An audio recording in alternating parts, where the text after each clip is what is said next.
After this discovery that all the positive charges containing all the mass of the atom are located at center of the atom, Rutherford made his model of an atom.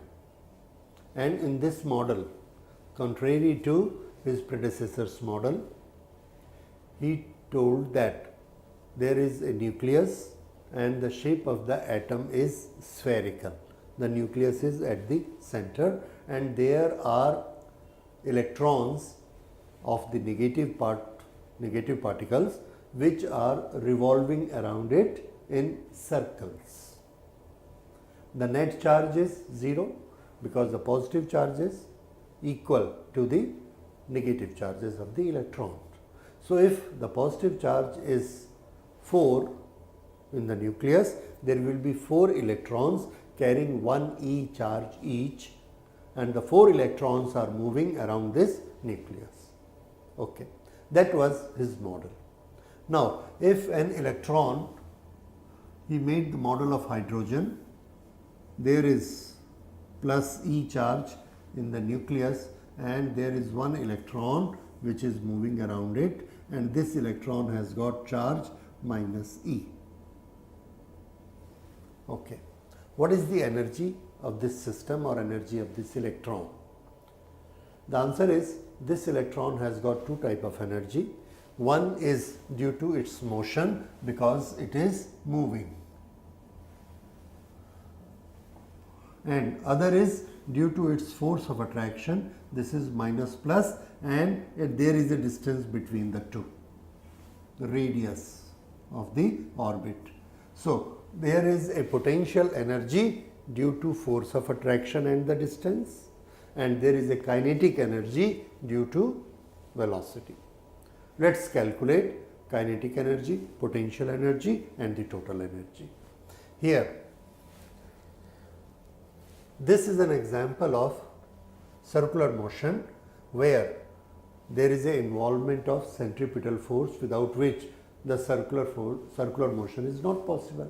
And we know that centripetal force of electron, this has to be mv square upon r. Who provides this centripetal force?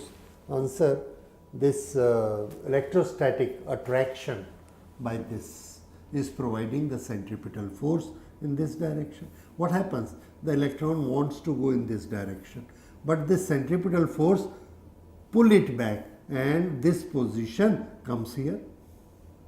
Again it wants to go in this direction, but it pull it back, it comes here.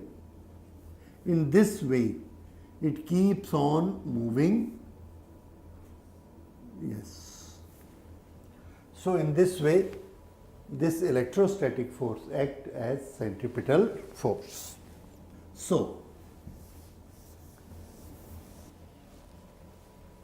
okay, centripetal force of electron is mv square upon r. This is equal to electrostatic force between minus E and plus E of the nucleus. This is 1 upon 4 pi epsilon naught q1 q2 upon r square, that is E into E upon r square. This is the force which acts as centripetal force. With this we can convert it as, okay, let us take it on this side, and this will be, let us divide both sides with 2. So, this will be mv square half is equal to 1 upon 8 pi epsilon naught E square upon r square, and we are cancelling 1 r.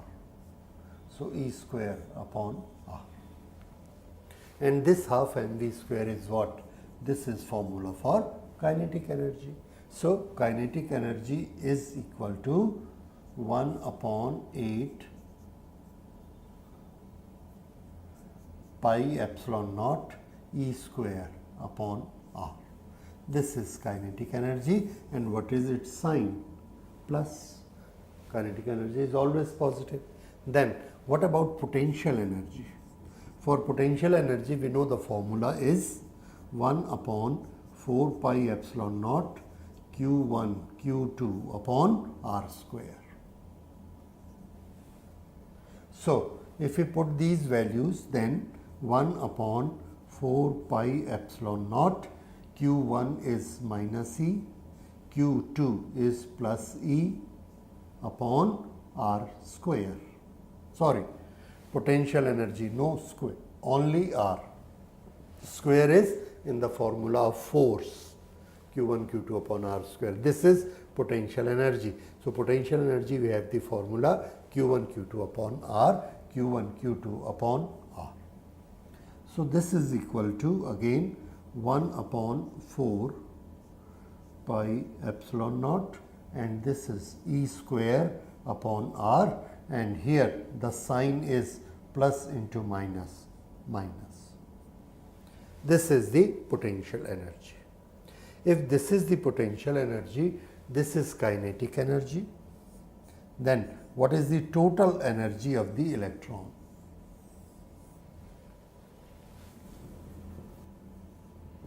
Total energy of electron. Total energy of electron is Ke plus Pe. Now, Ke plus Pe, if we add the two, what do we get here? E square upon pi epsilon naught R, E square upon pi epsilon naught R. E square upon pi epsilon naught R, and in the bracket we have 1 upon 8 minus 1 upon 4. 1 upon 8 minus 1 upon 4. So this is equal to minus 1 upon 8 E square upon E square upon pi epsilon naught R. This is Ke plus Pe, that is total energy. So now we have three figures.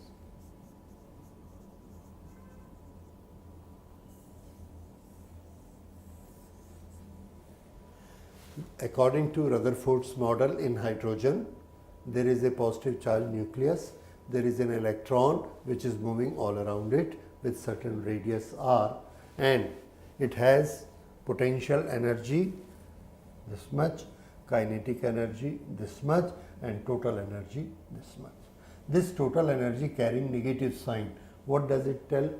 It tells us that because the energy is negative, there is a force of attraction and it will always remain in the orbit. If we want to release it, we must give it so much energy, positive, so that the total energy will become zero, then it is free to go anywhere. So these are the energy equations for electrons, and with the help of this we proceed further for different energy levels and for different molecules, for different atoms. Okay. So we will study that in the next lectures. Thank you.